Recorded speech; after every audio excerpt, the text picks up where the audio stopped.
शंका करने वाले लोग सदा रहेंगे। महिमा मृगी कौन सुकृतिन की, खल वश बिसिखन बांची। ये भी स्वयं विनय पत्रिका में गोस्वामी जी ने कहा कि महिमा रूपी मृगी ऐसी किसकी है। ये पहली बार शंका नहीं है। एक बार इंद्र के लड़के ने शंका की थी। इंद्र जानते हो, राजा। इंद्रों के लड़के ऐसे ही होते हैं, उन्हें अपने बाप के होने का बहुत अहंकार होता है। इंद्र का लड़का था, हालांकि बाद में इंद्र के लड़के मान जाते हैं कि राम हुए।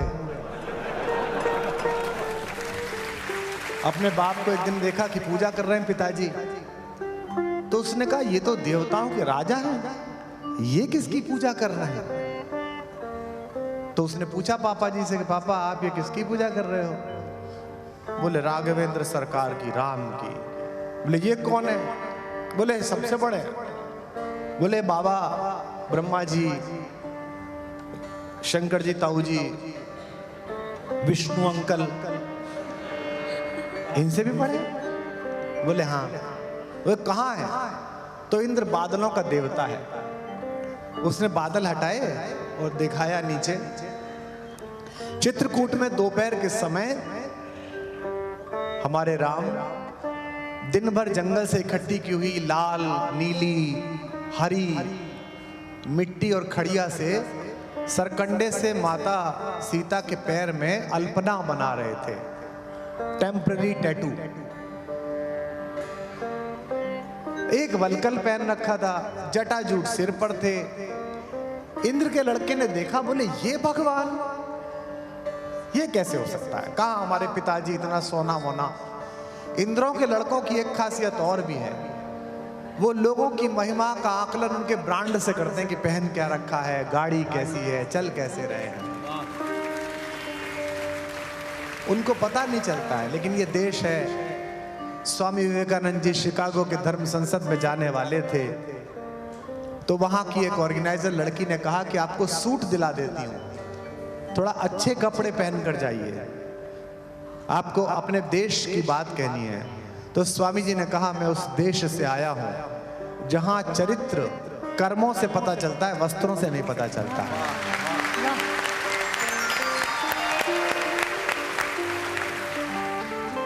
इंद्र के लड़के ने कहा ये भगवान, ये कैसा भगवान है, आपको गलतफहमी हो गई है पापा। उन्होंने कहा आपको गलतफहमी हो गई, ऐसा छोटा मोटा आप किसी गलत आदमी की भक्ति कर रहे हो। इंद्र ने कहा तू मान जा, यही भगवान है। उसने कहा मैं अभी बताता हूं आपको, ये कुछ भी नहीं है। उसने कौवे का रूप धरा, पृथ्वी पर आया और बड़ी तेजी से उसने माता सीता के पैर में एक तेजी से चोंच मारी और रक्त की एक बूंद छलछला आई। आप में से भी कोई सज्जन अगर सड़क पर जा रहे हो और कोई शोहदा, कोई लफंगा आपकी पत्नी को, बहन को, माँ को कंधा मार दे, तो कितने भी शांति प्रिय हों, पलटकर उसका गिरेबान पकड़ ही लेंगे। भगवान राम की अनन्य प्रिया, उसके पैरों में चोंच और उससे खून की बूंद, उनको क्रोध आया। उन्होंने चारों तरफ देखा तो अस्त्र तो थे नहीं, अस्त्र तो अंदर रखे हुए थे। अस्त्र क्यों नहीं थे, इसका प्रतीक शास्त्र समझना। इस कहानी का प्रतीक बहुत अद्भुत है, पूरी राम कथा का। अस्त्र इसलिए नहीं थे क्योंकि ये प्रेम का कक्ष है। जो भी व्यक्ति प्रेम के कक्ष में अपनी शक्ति लेकर जाता है, प्रेम उसे स्वीकार नहीं करता है।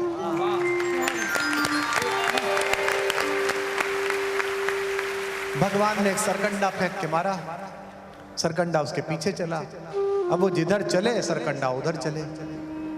आज से 200 साल पहले जब हमने ये कहानी सुनाई, मेरे किसी पूर्वज ने, किसी कथा व्यास ने, तो विज्ञान के लोग हंसे, पश्चिम के लोग हंसे कि मांस तो सीधी रेखा में चलता है, ये इधर उधर कैसे जा सकता है। झूठ बोल रहे हैं भारत के पंडित। लेकिन आज जब सेंसर ड्रिवन बैलिस्टिक मिसाइल जहाज के साथ साथ मुड़ती है, तो आध्यात्म जीत जाता है और विज्ञान हार जाता है।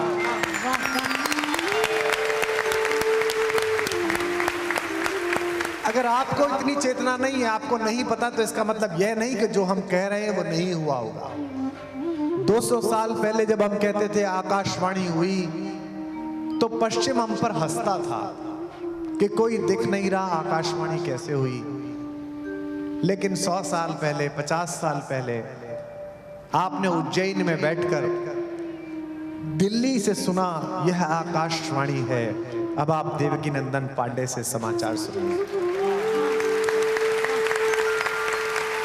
200 साल पहले जब हम कहते थे कि रावण के वध के बाद आकाश में देवता प्रकट हुए, स्वयं दशरथ प्रकट हुए, तो आप कहते थे यार क्या मूर्खतापूर्ण बात करते हैं ये भारतीय।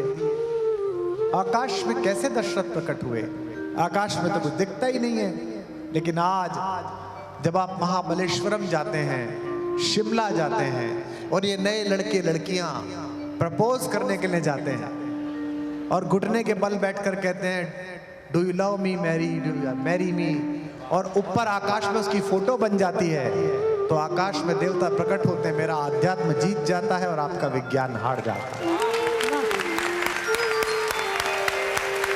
तो जयंत के पीछे पीछे तीर चला, जयंत भागा, सबसे पहले अपने बाप के पास पहुंचा। इंद्रों के लड़कों की यह भी आदत होती है कि कहीं भी फंस जाए तो पहले पापा के पास जाते हैं, क्योंकि निजी पुरुषार्थ तो कुछ होता ही नहीं। तो पिताजी का ही पुरुषार्थ चल रहा है। मुझे इस बात पर कोई आपत्ति नहीं है कि इंद्र के घर लड़का पैदा हो गया। मुझे इस बात पर आपत्ति है कि इंद्रों के लड़के निजी पुरुषार्थ की बजाय पिताओं पर निर्भर है। मैं उज्जैनी आता हूं पिछले 20-30 वर्षों से। मेरे बहुत मित्रों की परंपरा यहां रही है। मैं सूर्यनारायण व्यास जी का दर्शन किया है, कालिदास समारोह में भाषण दिया है, क्षिप्रा में स्नान किया है, राजशेखर भाई साहब से मुलाकात की है, मेरा प्रिय मित्र ओम यहाँ रहा है, तमाम लोग यहाँ पर रहे हैं। लेकिन आप में से किसी ने मेरे पिता का नाम नहीं जाना। मेरे पिता आपको मिल जाए तो आप जरूर कहेंगे कि अच्छा आप कुंवर विश्वास के पिता हैं। पिता ही प्रमोद सुने जस जासू। वह बालक धन्य है जिसका पिता उसके यश के विषय में सुने। इंद्रों के लड़कों का यश इंद्रों की वजह से, अपनी वजह से नहीं। तो भागा भागा इंद्र के पास पहुंचा। इंद्र को पता चला। इंद्र ने कमांडो से कहा गेट बंद कर लो। लड़के ने कहा पापा। बोले हम नहीं जानते आप कौन है। उसने कहा बचाओ। बोले तुझे बचाने के चक्कर में हमारी इंद्रपुरी लुट जाएगी भाई। ये रामबाण है, ये मार के ही लौटता है। फिर वो भागा, बाबा के पास गया, ब्रह्मा के। बाहर कमांडो ने बताया कि ब्रह्मा जी तो ध्यान में है। बोले किसके? बोले उसी के जिसकी पत्नी के तू चोंच मार के आया है। फिर वो शंकर जी के पास गया। तो कमांडो बोले कि शंकर जी कहानी सुना रहे हैं माता पार्वती को। बोले किसकी? बोले उसी की जिसकी पत्नी को तू चोंच मार के आया है। फिर वो विष्णु जी के पास गया। कमांडो ने कहा कि विष्णु जी तो डेपुटेशन पे गए हैं। बोले क्या बन के? बोले वही।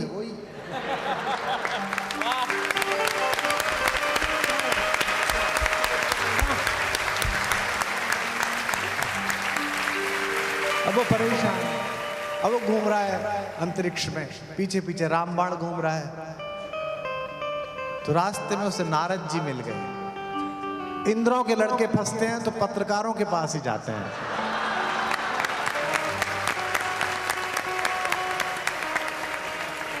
नारद जी विश्व के सबसे पुराने पत्रकार हैं। तीनों लोगों की लाइव रिपोर्टिंग करते हैं। वो समझ गए कि फंस के आया है, अब आया है शरण में भास्कर की।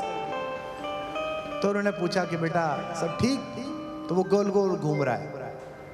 बोला क्या ठीक? ये पीछे लग गया है और सबने रास्ता बंद कर लिया है, पिताजी पूछ नहीं रहे। बोले हाँ तो संकट है। बोले कौन बचा सकता है मुझे इससे? बोले वही।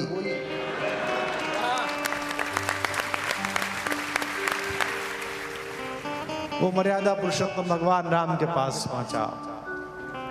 राम भूल चुके थे। ये ईश्वर की कृपा और कला है कि वो अपराध भूल जाता है। सुत अपराध करे किन के दे, जननी के चित रहे न तेते। बच्चा कितने भी अपराध करे माँ बाप के हृदय में रहता नहीं है। राम भूल चुके थे। उसने आकर एक पेड़ पर खड़े होकर गोल गोल नाचते हुए राम को प्रणाम करा। भगवान मैं आपको प्रणाम करता हूँ। राम ने कहा चिरंजीवी भव। बोले काहे का चिरंजीवी, पीछे लगा रखा है। राम ने कहा अच्छा तू वही है? बोले जी मैं इंद्र का बेटा हूं, मुझसे गलती हो गई, मैंने आप पे शंका की, चुनाव आ रहा था।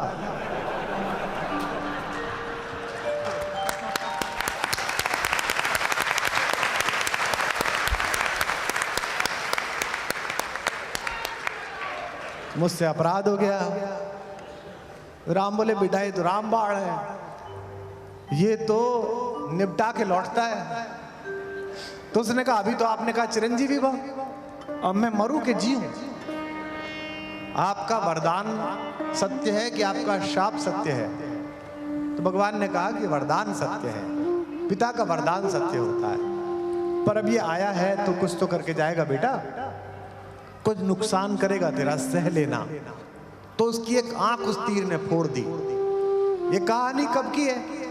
अगर कार्बन रेटिंग भी देखो तो ये कहानी 3200 साल पुरानी है, ठीक है?